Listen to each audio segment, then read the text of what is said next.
Welcome back to our quantum computing series. Today, we are tackling one of the biggest hurdles in building a powerful quantum computer: quantum error.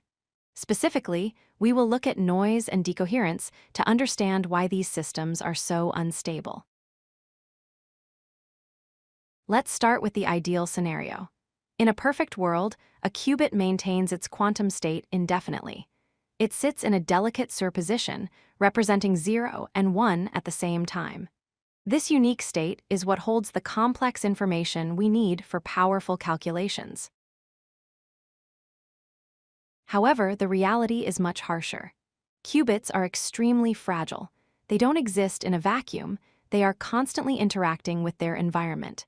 Because they are so sensitive, any interaction causes information to leak out or be lost entirely. When we talk about noise in quantum computing, we don't mean sound. We mean physical disturbances. This can be heat causing atoms to vibrate, stray magnetic fields from nearby electronics, or even imperfect control signals from the computer itself. All of these are noise to a qubit. This noise leads to a phenomenon called decoherence. This is the process where a quantum system loses its superposition.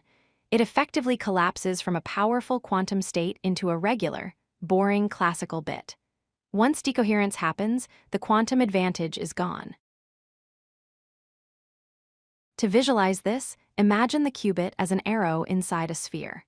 The arrow points to a specific spot representing its state. Noise acts like little nudges, bumping the arrow so it drifts away from where it should be. Even a tiny drift means our final calculation will be slightly wrong. There are two main categories of errors we worry about.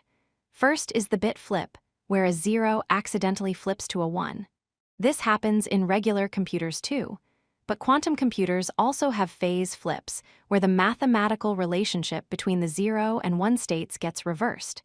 This is a unique quantum problem. Why does this matter? Quantum algorithms rely on precise probability interference. If noise changes the bits or the phases, that delicate interference pattern breaks. Instead of getting the brilliant solution to a complex problem, you just get random garbage output. So, how do we fix it? The answer is quantum error correction. The idea is to combine many noisy physical qubits together to form a single, stable, logical qubit. By spreading the information across many particles, the system can detect and fix errors without losing the data. To summarize, qubits are incredibly fragile and sensitive to noise. This noise causes decoherence, leading to bit flips and phase flips. Overcoming this through error correction is the most important challenge scientists are solving today to give us useful quantum computers. Thanks for watching. If you like this video, hit that like button and don't forget to subscribe. Visit codelucky.com for more such useful content.